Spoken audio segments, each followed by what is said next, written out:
So thanks a lot, Clayton, for speaking to us. The first question that I'd like to ask you is that, can you explain the UMA project as if you were explaining it to a 10-year-old? Very interesting question to be asked about Uma. Yeah, so let's see if it makes. So I have an 11-year-old nephew, so I'm going to picture him in my head as I give you this answer, right? Awesome. So I would say, Zayden, look, you know how if I make an agreement with you that in 6 months I will pay you $10 if you get a certain report card result on your report card. You just sort of trust that I'm going to honor that, right? If you get that result, you trust that I would pay you that money. Mhm. Well, when adults do this out in the real world for business, they don't just trust each other. They also rely on the government to enforce these, what's called a contract.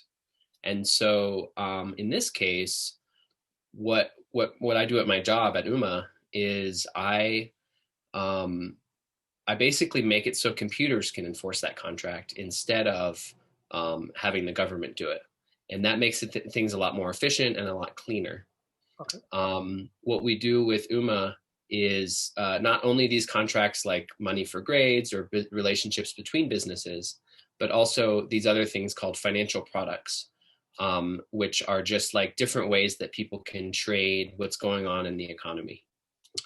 That's my 10-year-old answer. I could keep going, but like I think it would get either out of the 10-year-old range. Yeah. Perfect. Now, suppose we were to compare the UMA project with, say, something like the Mirror protocol. What would you say are the primary differences? Yeah, so that's a really good question. And it's sort of born out of the fact that there's a couple things going on here, like even in that question, because we are actually synthetic assets are really more of a proof of concept for UMA's use case. They are hardly like where we're limiting our focus, and we're actually sort of in a transition process, maybe away from synthetic assets a little bit. I would say that a difference with Mirror, I actually don't remember, are all the assets on Mirror collateralized with the Mirror token? Do you Yes, know? 150% collateralization is required. Okay, perfect. So actually a really immediate difference is that with UMA, we don't use the token as a collateral token. And so that allows us to create products whose entire purpose is rested on the fact that they're collateralized with a project token. So for example, we can allow for lending and borrowing against a project token. So instead of just minting, a synthetic Tesla against the Mirror token, we can allow people to build assets that would allow them to mint against stablecoins or against their project token. What this enables is products like the yield dollar, which are lending basically products against any given project token, or something like KPI options or call options, which are just financial instruments that allow you to basically play with the collateral in different ways. Call options, relate, of course, to the price of the collateral. KPI options are like performance or vesting tokens, so that DAOs can use them to pay out the underlying collateral token. So that's one major difference. Yeah. So let's take an example. Let's say if I wanted to tokenize a stock, so let's say a Tesla share. Mm-hmm. So in the Mirror example, I would have to buy their token and then keep 150% of that as collateral. Right. But in case of the UMA project, I could put anything else as a collateral. Is that what you're trying to say? So I could put the USDT, for example, or the LTC. Yeah, more or less. It's the sort of one clarification I'll make here is that, like, as a developer, you can launch a contract that works that way, where you basically specify the collateral type, and then you need to also generate a certain amount of liquidity and like make that particular market mature. It's not the case that you as an individual could go choose Tesla from a drop down and choose USDT from a drop down and generate it. It's like each contract will have its own market. Yeah, so I just want to specify that, like, the real flexibility here is developers can design and launch a particular financial product the way they want to design it. But it's not quite as easy as like a la carte for each retail user. Mm-hmm. So would I be only allowed to use Ethereum tokens, or would I be able to use other blockchains? Because I think the UMA runs only on Ethereum. Yeah, so right now we do run only on Ethereum. What I would say is that, like, you can create you can create an asset, of course, that's off of Ethereum, which Tesla is, of course. So that part is probably pretty obvious. Right now, yeah, any collateral type would need to be tokenized through the Ethereum network, and then increasingly we're having options that are on L2, but we don't have any cross chain other than L2 type of cross chain, but not other native blockchains. Any plans to move beyond Ethereum to other blockchains to allow for this interoperability? We have developers that are building different implementations. And so like you could sort of consider RenBTC as an example of a developer that built an implementation that allowed for another blockchain, right? And so like we have used RenBTC as a collateral type. However, like just to stay focused, right? We haven't actually been working on wrapping any assets. What's pretty cool about our kind of our financial contracts and the way that they're validated. So we actually have something of an Oracle solution built into UMA. What that allows us to do is basically, if there were a bridge, a cross-chain bridge, you could actually have those assets be running on a different chain. And only in the event of a dispute or an expiry, it would make a call to the Ethereum chain. So what I'm trying to explain is that like our core team, we're building this protocol. However, what we do is encourage developers to build cool things on us. And one of those cool things might be exactly what you're describing. So I would say that the functionality is definitely a potential. It's just maybe not something that's like in our, next quarter roadmap kind of thing. And how have you seen the response from the developer community? Are you quite satisfied with the kind of response you're getting? Like how many projects are currently under development? Could you share some of the statistics with us? Sure. I can certainly share some names. Let's see. But yeah, anyway, to answer your question, we've been very happy with the amount of developer interactions that we've had. We have several teams that are really tight with us and like to build. They sort of like to take on the product arm of UMA for us, and because we're focusing on this protocol. So we have like Yam Finance and Perlin and Domination Finance, Mario Cash, and a smattering of others. And they're sort of, most of them are building multiple different products with us. I would say that it's been an interesting thing for us because we're trying to attract developers to build stuff with us. However, we recognize that we need to kind of have a flagship product. And so at times we are working on developing products. Right now, we're kind of in the middle. We're kind of in the middle of attracting developers to build stuff, but then also kind of realizing that we have some product market fit with DAO and treasury management products, which actually is like, doesn't really require a developer. And so, but it sort of does. It requires someone to launch the contract, but it doesn't require someone to build out the whole infrastructure. And so what we're learning is that our community, who has just been amazing and is very motivated, has been working with us and with other DAOs to help build these relationships. And it's starting to become less like only a developer building a new package and more like intergovernance kind of actions, which I think is really exciting in the DeFi space. We're getting to where we are writing proposals to index finance so that they will vote with the DPI on our behalf for a uni proposal. And it's just amazing. It's just really cool to be part of this governance space that's popping up and all these different relationships. So it's a mix of developer and governance and community. And it's very, very pleased with how it's going. Now, as an investor or from an investor's point of view, I think the UMA token is only a governance token. Does it have any other properties? Will it have other properties in the future, or it'll only be a governance token? Yeah, that's a good question.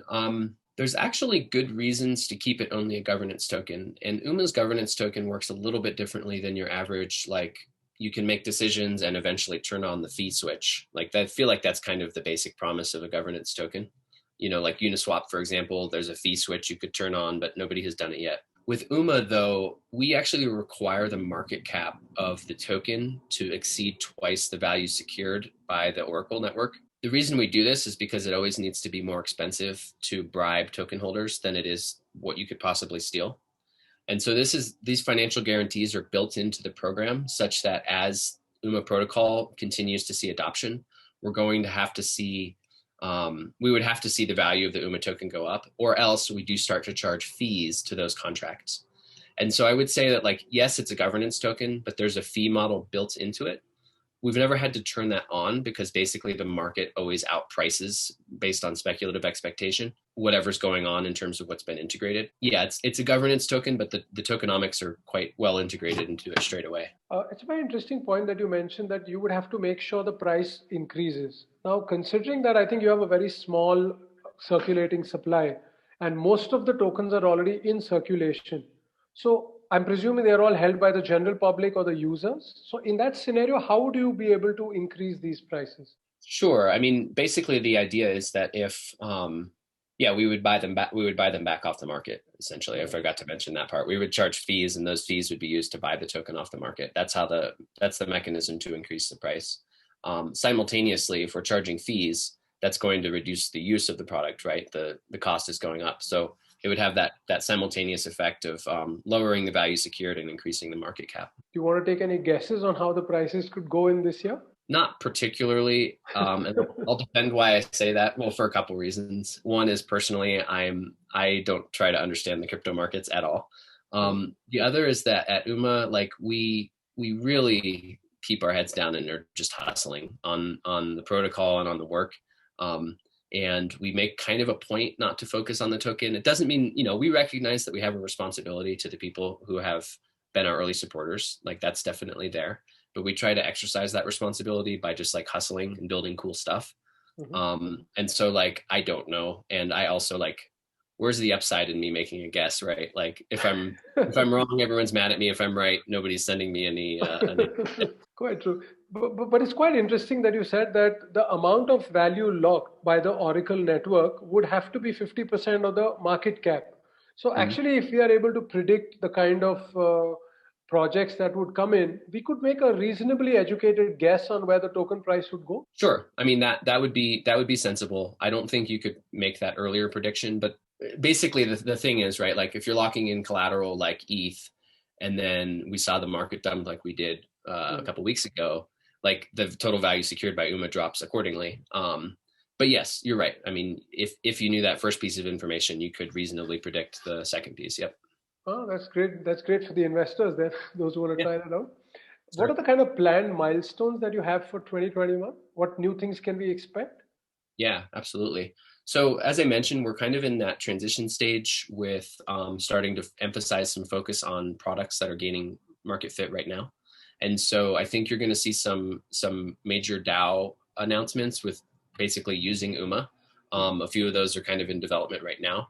But essentially, we want to work on some treasury management tools as well as like vesting tokens that would pay out and either time vest or more likely conditionally vest, so that like an advisor, for example, would need to perform a certain way or certain outcomes would need to be seen for them to receive a maximum payout, stuff like that. One personal kind of goal that I have is to get some non-blockchain use cases going on with UMA. What's pretty cool, or like, outside of the DeFi space, what's pretty cool with UMA is like you can codify a real world piece of information, and it doesn't even have to be a price. It could be like the matriculation rate at a university.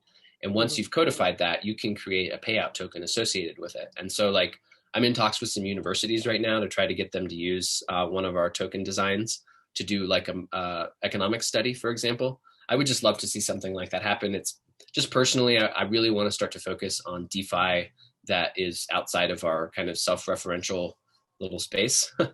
Another thing is we are going to be announcing quite soon, awkwardly soon relative to this interview, because I probably shouldn't even say it, but I know that we're going to have Polygon integration up quite soon, and then we will be following that with some other L2 announcements. The other one is that we have an optimistic oracle, which is essentially the ability to ask a question and trust the answer. This is somewhat similar to other product designs that we've seen out there, but it's built in a way that should be a lot, both enables financial contracts a lot more easily and is a little bit more friendly to plug into. But essentially it's this idea that you can ask a question, receive an answer, and then if the answer is wrong, it will be disputed, and only then would it actually have to go to a review process. That's the optimistic part of it. So we intend to both launch that with a little more clarity and then get people building on it. That's very interesting. So you feel prediction markets are a good fit for prediction markets? Yeah, are definitely a reasonable fit.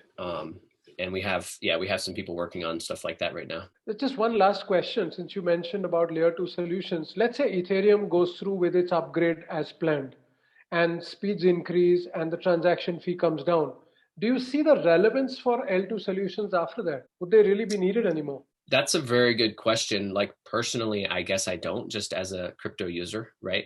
I'm sure that like any given, like I don't want to like offend L2 fans out there, right? Because and I'm not technical enough to say with any specificity. I do like, for example, like I received a POAP on XDAI last night, and I sort of like that. I like being able to like collect this thing without having to worry about the fees and whatnot.